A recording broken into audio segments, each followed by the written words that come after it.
La Biblia dice, le da la bienvenida a su programa Consultorio Bíblico, un espacio en el que usted tendrá la oportunidad de conocer mejor la palabra de Dios.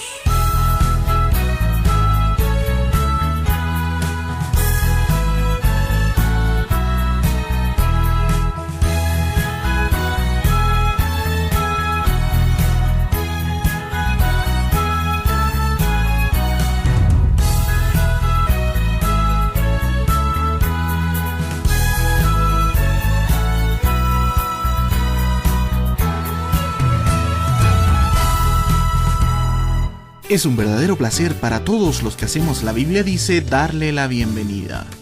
En breve, David Logacho estará con nosotros respondiendo las consultas de hoy.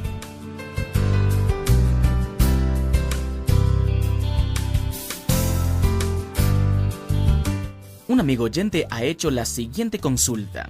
¿Qué se debería hacer en el caso de una esposa que, a pesar de ser creyente, ha sido infiel a su matrimonio con el mejor amigo del esposo? El esposo de ella también es creyente y ha llegado a saber sobre la infidelidad, pero como es creyente desea actuar bíblicamente.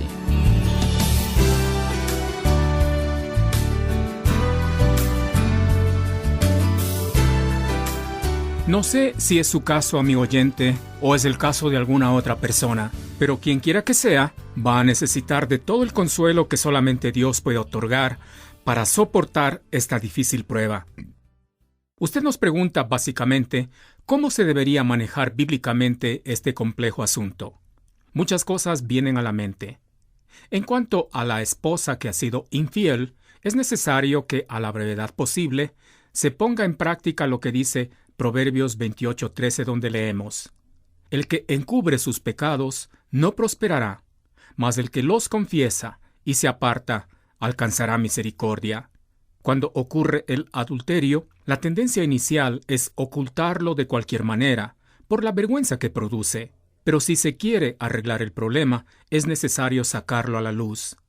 El que encubre o esconde sus pecados no prosperará, dice el texto. Una vez que el pecado ha sido puesto al descubierto, es necesario que esta mujer confiese su pecado. El verbo confesar es la traducción de un verbo en el idioma griego que literalmente significa hablar lo mismo. Cuando confesamos a Dios un pecado, tenemos que hablar lo mismo que Dios acerca de ese pecado. Significa ponernos de acuerdo con Dios que hemos atentado contra su santidad por medio de ese pecado que hemos cometido. Es necesario que la mujer que ha sido infiel hable con Dios en oración, diciéndole que ha ofendido a Dios. Al confesar su pecado, debe evitar justificar su pecado, diciendo cosas como: es que mi esposo no me trata bien, por eso busqué otro hombre, o es que mi carne es débil y el diablo empuja. Nada de esto. Confesar tiene que ver con un sencillo reconocimiento que nosotros nos equivocamos y ofendimos a Dios. Ahora, en el caso del pecado de adulterio, por el hecho que fue un pecado público, es necesario que la confesión se extienda tanto al esposo de esta mujer como a los líderes de la iglesia donde se congregan. Es muy posible que los líderes de la iglesia impongan alguna medida disciplinaria a esta mujer, lo cual es algo beneficioso para ella, porque toda disciplina administrada por la iglesia tiene como propósito final la restauración del pecador. Adicional a la confesión, la mujer que cometió el pecado de adulterio debe pedir perdón a Dios primeramente y después a su esposo, a sus hijos y a la iglesia donde se congregan. Pedir perdón es una de las varias evidencias de un genuino arrepentimiento por el pecado. Así que, esta mujer que cometió el pecado de adulterio necesita reconocer el pecado, confesar el pecado, pedir perdón por el pecado y, según Proverbios 28:13, adicionalmente a todo lo dicho, necesita apartarse del pecado. Esta mujer debe cortar todo contacto con el hombre con quien cayó en el pecado de adulterio. Mientras más lejos esté, será mejor para ella. Tal vez sea necesario mudarse de casa, mudarse de iglesia, mudarse de trabajo y cualquier otra cosa que sea necesaria. Cualquier esfuerzo es bienvenido para alejarse de la tentación al pecado sexual. Finalmente, la mujer que ha caído en adulterio, asumiendo que ha reconocido su pecado, lo ha confesado y se ha apartado del pecado, debe someterse al proceso de disciplina que determine la Iglesia. Es posible que esto implique una especie de discipulado guiado por alguna hermana madura en la fe. Esto ayudará a que la mujer fortalezca su comunión con el Señor. Ahora, en cuanto al esposo de esta mujer infiel, es necesario que, en sumisión al Señor, tenga la disposición de perdonar a su esposa y de esa manera evitar una separación y peor, un divorcio. El perdón no es sinónimo de olvido. Más bien es un compromiso que uno se hace delante de Dios, por el cual no se va a buscar venganza contra el ofensor, y se va a tratar al ofensor como si la ofensa nunca hubiera existido. Así es como Dios nos perdonó en Cristo, y es la manera como Dios espera que perdonemos a los que nos ofenden. Efesios 4:32 dice: Antes sed benignos unos con otros, misericordiosos, perdonándoos unos a otros, como Dios también os perdonó a vosotros en Cristo.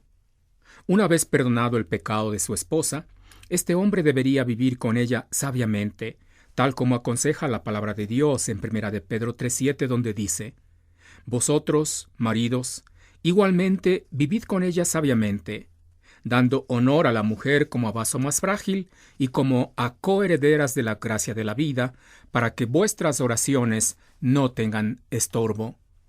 Además de perdonar, el esposo de la mujer infiel debe hacer una evaluación muy concienzuda de su función como esposo y como padre. No existe justificación alguna para caer en el pecado de adulterio, pero tanto esposos como esposas suelen crear las condiciones para que se produzca el pecado de adulterio. En el caso del esposo, debe preguntarse a sí mismo y responderse de la manera más honesta si ha estado cumpliendo con lo que dice Dios en pasajes bíblicos como Efesios 5, 25 a 32, donde leemos: Maridos, amad a vuestras mujeres, así como Cristo amó a la Iglesia y se entregó a sí mismo por ella, para santificarla, habiéndola purificado en el lavamiento del agua por la palabra, a fin de presentársela a sí mismo una iglesia gloriosa, que no tuviese mancha ni arruga ni cosa semejante, sino que fuese santa y sin mancha. Así también los maridos deben amar a sus mujeres como a sus mismos cuerpos. El que ama a su mujer, a sí mismo se ama, porque nadie aborreció jamás a su propia carne, sino que la sustenta y la cuida, como también Cristo a la Iglesia, porque somos miembros de su cuerpo, de su carne y de sus huesos. Por esto dejará el hombre a su padre y a su madre, y se unirá a su mujer, y los dos serán una sola carne. Grande es este misterio. Mas yo digo esto respecto de Cristo y de la Iglesia. Cuando un esposo cumple a cabalidad con lo que dice este pasaje bíblico, es muy remota la posibilidad que su esposa piense siquiera en cometer el pecado de adulterio. Es muy recomendable que tanto esposa como esposo se sometan a un proceso de discipulado, con la finalidad de que aprendan lo que dice la Biblia sobre la pareja cristiana y sobre el hogar cristiano. Todo lo dicho va a funcionar bien en la medida que la esposa infiel reconozca su pecado, lo confiese y se aparte, y en la medida que el esposo esté dispuesto a perdonar. Pero si este no es el caso, es decir, si la esposa infiel intenta persistir en la infidelidad y el esposo se resiste a perdonar, es posible que ese matrimonio se vea amenazado por una separación o, peor todavía, por un divorcio, algo que no es la voluntad de Dios y que tiene serias repercusiones, tanto en la vida del matrimonio como en la vida de los hijos que han procreado. Que Dios en su gracia no permita que algo así llegue a pasar. La segunda consulta de hoy dice así: ¿cómo puede saber una persona que es salva?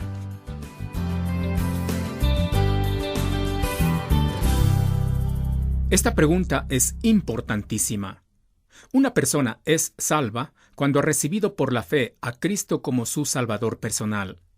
Recibir a Cristo como mi Salvador personal significa creer totalmente que Cristo murió en la cruz en mi lugar, para pagar el castigo que yo merezco, porque yo soy un pecador.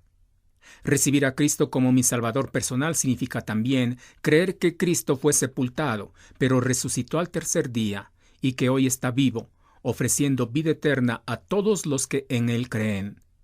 La diferencia entre estar condenado y ser salvo descansa sobre el hecho de creer o no creer en Jesucristo como Salvador. Juan 3:36 dice: El que cree en el Hijo tiene vida eterna, pero el que rehúsa creer en el Hijo no verá la vida, sino que la ira de Dios está sobre él. La salvación viene por creer en una persona, mas no en un dogma de cualquier religión que sea. La salvación no es por ser católico romano o evangélico o mormón o testigo de Jehová o musulmán. La salvación es por creer en una persona. Esa persona es Cristo Jesús. Hoy en día existe mucha confusión en cuanto al significado de creer. Se piensa que creer es solamente un mero asentimiento intelectual, pero creer va más allá de lo intelectual. Creer es sinónimo de confiar plenamente. Una persona que cree en Cristo ha depositado totalmente su confianza en Cristo como su Salvador y por tanto ha renunciado totalmente a su religión o a sus obras como aquello que le otorga mérito para ser salvo. Una persona que cree en Cristo como Salvador depende única y exclusivamente de lo que Cristo ha hecho por él en la cruz del Calvario. Para creer en Cristo se necesita de fe. La fe que salva no es una fe ciega, sino que es una fe inteligente, cuyo objeto es la persona de Cristo. La fe que salva ha sido llamada una fe viva. Si existe una fe viva, entonces debe existir también una fe muerta. ¿Cómo se diferencia una fe viva de una fe muerta? Pues por el fruto de la fe. La fe viva produce buenas obras, la fe muerta produce malas obras. Cuando una persona recibe a Cristo como Salvador, y esa persona es sincera en su decisión de recibir a Cristo como Salvador, entonces es de esperarse que esa persona manifieste buenas obras que resultan de su fe viva. No estoy diciendo que las buenas obras producen salvación, o que las buenas obras den seguridad de salvación. Lo que estoy diciendo es que las buenas obras son el resultado de la fe viva de una persona que es verdaderamente salva.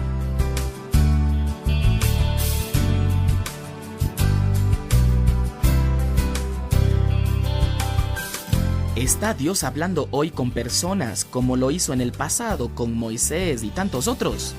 Si no lo sabe, visite nuestro sitio en el internet y en la sección que dice Pregunta del Día hallará la respuesta y además podrá hacernos llegar sus propias inquietudes acerca de algún tema de la palabra de Dios. Nos puede escribir a La Biblia Dice, casilla 1708-8208 Quito, Ecuador, o al correo electrónico labiblia@labibliadice.org, o visite nuestro sitio en el internet www.labibliadice.org. No se pierda de nuestros próximos programas porque están súper interesantes. Dios le bendiga.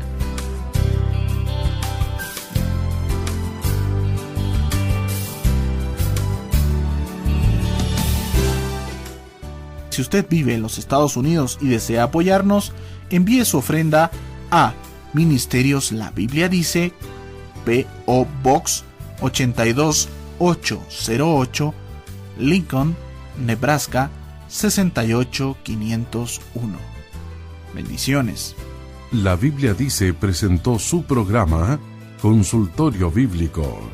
Envíenos sus dudas e inquietudes a nuestro sitio en internet www.labibliadice.org o escríbanos a La Biblia Dice, casilla 1708-8208 en Quito, Ecuador. Nos volveremos a encontrar muy pronto.